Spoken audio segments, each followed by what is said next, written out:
என் உயிரினும் மேலான தமிழ் பெருங்குடி மக்களே, உங்கள் அனைவருக்கும் மேலரசம்பட்டு சண்முகத்தின் பணிவான வணக்கங்கள். அன்பு உறவுகளே, நம்முடைய சேனலை நீங்கள் காண்பது இதுவே முதல் முறையாக இருந்தால் நம்முடைய காணொலியை நீங்கள் தொடர்ந்து காண வேண்டும் என்றால் உடனே சப்ஸ்கிரைப் செய்து கொள்ளுங்கள். தொடர்ந்து நம்முடைய காணொலி பற்றின உங்களுடைய மேலான கருத்துக்களை கருத்துரை பகுதியிலே தவறாமல் பதிவு செய்யுங்கள். அன்பு உறவுகளே, வாருங்கள் இப்பொழுது காணொலிக்குள்ளே செல்லுவோம். மதுரையில நாம் தமிழர் கட்சியின் வடக்கு மாவட்ட செயலாளர் பாலசுப்ரமணியம் நேற்று அதிகாலை 6 மணிக்கு ஓட வெட்டி கொலை செய்யப்பட்டிருக்கிறார். PT பழனிவேல் தியாகராஜன் இருக்கின்ற அதே தெருவில் இந்த சம்பவம் நடந்திருக்கிறது.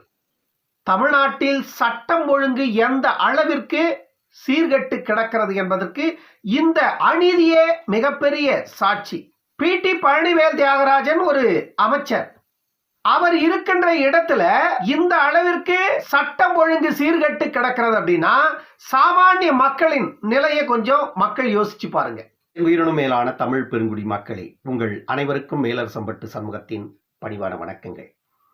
அன்பு உறவுகளே, உங்களுடைய மேலரசம்பட்டு சண்முகம் யூடியூப் சேனல் 1,14,000 சப்ஸ்கிரைபர்களை தாண்டி வெற்றிகரமாக இயங்கிக் கொண்டிருக்கிறது. அதற்கு மிக முக்கியமான காரணம் நீங்கள்தான்.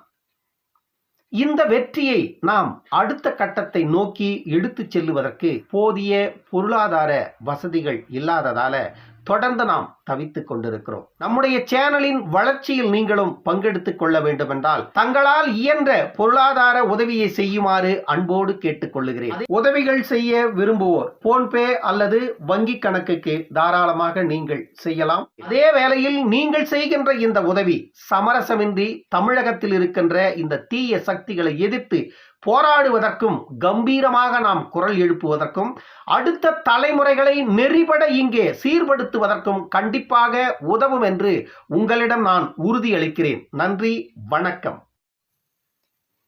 ஏன்னா ஒரு அமைச்சர் இருக்கின்ற இடத்துல அவ்வளவு சாதாரணமாக யாரும் சென்று விட முடியாது. உளவுத்துறை என்பது இங்கு எந்த நேரத்திலும் கண்காணிப்பில் இருக்கும். அந்த இடத்துல தான் இந்த கொலை நடந்திருக்கிறது. ஓட வெட்டி கொண்டிருக்கிறார்கள். அவர் என்னை காப்பாற்றுங்கள் என்று கூறிக்கொண்டு ஓடி இருக்கிறார். ஆனாலும் துரத்தி சென்று வெட்டி வைத்து இருக்கிறார்கள். அதிகாலை 6 மணிக்கு இந்த திமுக ஆட்சிக்கு வந்த இந்த 3 ஆண்டுகள்ல தமிழ்நாட்டில் நடந்திருக்கின்ற இந்த கொலைகள் எத்தனை? விரல் விட்டு எண்ணிவிட முடியாது, வாய் விட்டு வேகமாக சொல்லிவிட முடியாது. அந்த அளவிற்கு புத்தகங்களில் அடுக்கினாலும் அவ்வளவு வேகமாக அடுக்கிவிட முடியாது. அந்த அளவிற்கு இந்த 3 ஆண்டுகளில் எண்ணிலடங்கா கொலைகள் நடந்திருக்கிறது. இந்த 3 ஆண்டுகள்ல இன்னும் 2 ஆண்டுகள்ல இன்னும் எத்தனை காத்திருக்கிறது என்று யாருக்கும் தெரியாது. காரணம் ஆட்சியின் லட்சணம். திமுகவினுடைய ஆட்சியை பற்றி திமுக காரனை தவிர வேறு யாரும் புகழ்ந்து பேசிக்கொள்ள முடியாது. வரிசையாக வாரத்தில் எத்தனை கொலைகள் விழுவது? தொடர்ச்சியாக இந்த 1 மாதத்தில் மட்டுமே நெல்லை கிழக்கு மாவட்ட காங்கிரஸ் தலைவர் ஜெயக்குமார் அவர்கள் எரித்து கொலை.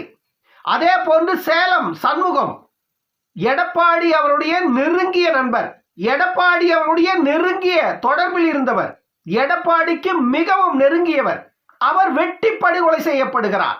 அதே போன்று கடலூர்ல பாமக நிர்வாகி கொலவெறி தாக்குதல் வெட்டப்படுகிறார். கொலவெறி தாக்குதல் அவர் மீது. அதே போன்று நெல்லையில தீபக் ராஜா பட்ட பகல்ல நடு ரோட்ல வெட்டி கொல்லப்படுகிறார். அதே போன்று சென்னையில ஆம்ஸ்ட்ராங், பகுஜன் சமாஜ் கட்சியினுடைய மாநில தலைவராக இருந்த ஆம்ஸ்ட்ராங் அவர்கள் பட்ட பகல்ல வெட்டி கொல்லப்படுகிறார் சென்னையில. இதுவெல்லாம் சாதாரணமாக நாம் கடந்து செல்ல முடியுமா? மதுரையில் நடந்திருக்கின்ற நாம் தமிழர் கட்சியினுடைய மாவட்ட செயலாளர் பாலசுப்ரமணியத்தின் கொலைக்கு பிறகு சீமான் அவர்கள் தமிழ்நாடு முழுவதும் மிகப்பெரிய ஒரு போராட்டத்தை முன்னெடுப்போம் என்று கர்ஜிக்கிறார். ஏன் ஆம்ஸ்ட்ராங் கொலை நடந்த பொழுது இந்த கர்ஜனை சீமானிடமிருந்து வரவில்லை? இதுவெல்லாம் ஒரு கேள்விதான். ஆனா தனக்கு சாதகமானவர்கள், தன்னுடைய இயக்கத்தை சார்ந்தவர்கள் விழும்பொழுது மட்டுமே நீங்கள் பொங்கி எழுகிறீர்கள். ஆம்ஸ்ட்ராங்கினுடைய அந்த வீழ்ச்சி என்ன சாதாரண வீழ்ச்சியா? ஆனால் சட்டம் ஒழுங்கு இந்த அளவிற்கு தொடர்ந்து தமிழ்நாட்டில் சீர்கட்டு இருப்பது இதுவே முதல் முறையாக இருக்கும்.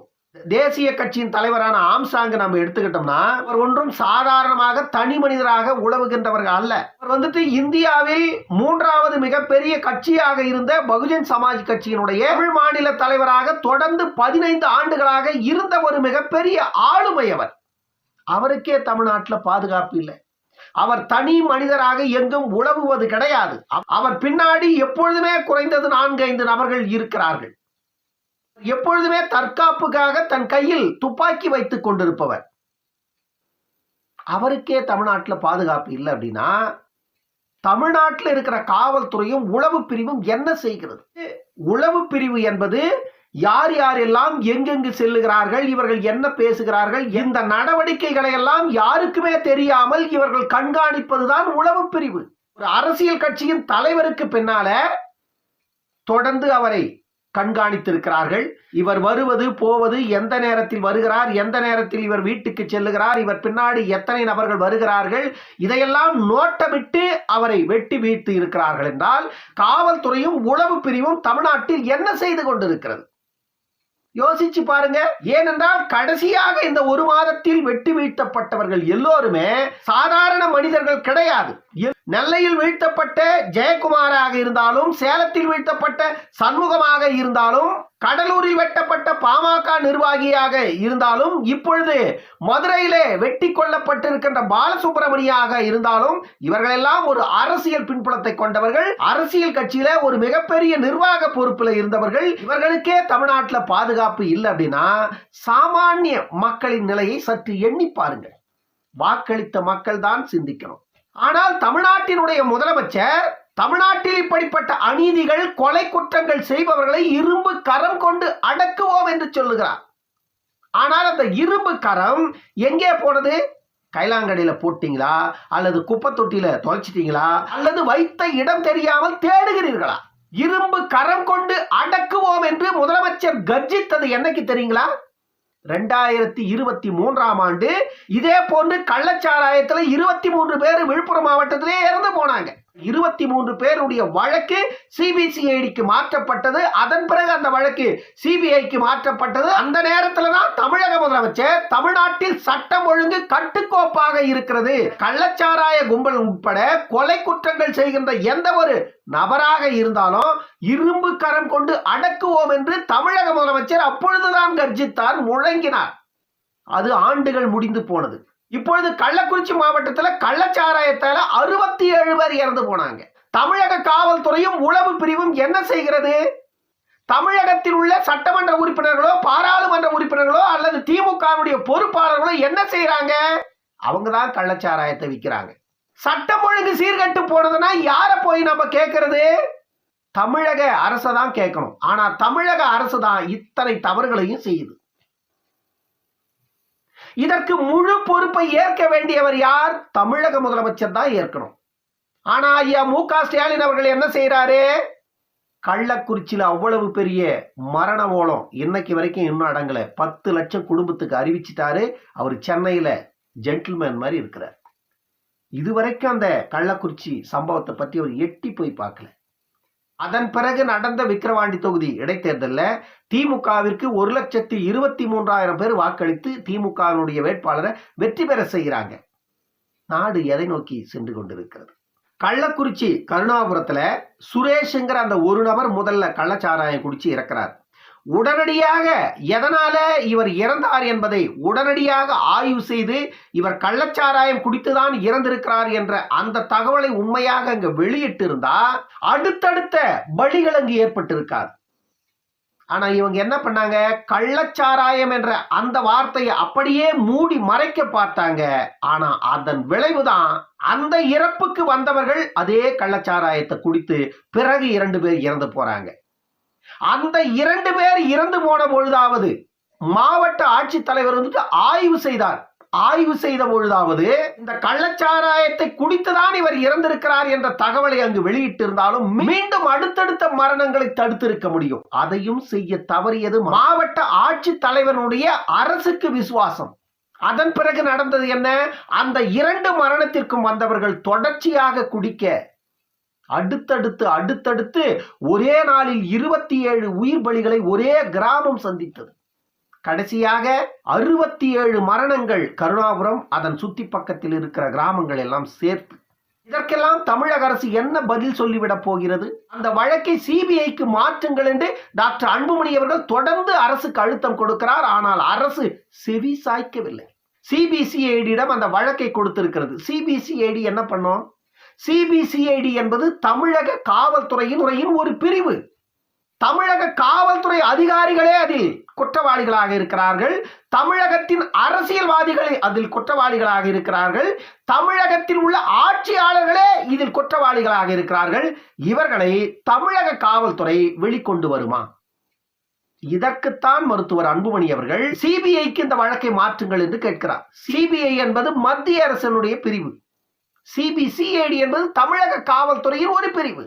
தமிழக காவல்துறை உண்மையை வெளிக்கொண்டு வர வாய்ப்பே இல்லை. ஆனா தமிழக அரசு சிபிஐக்கு இந்த வழக்கை மாற்ற மறுக்கிறது. ஆம்ஸ்ட்ராங்கின் வழக்கையும் சிபிஐக்கு மாற்றுங்கள் என்று கேட்கிறார் டாக்டர் அன்புமணி. அதையும் மாற்ற மறுக்கிறது தமிழக அரசு. ஆனால் தமிழக அரசு சமீபத்தில் என்ன ஆயுதத்தை கையில் எடுத்திருக்கிறது?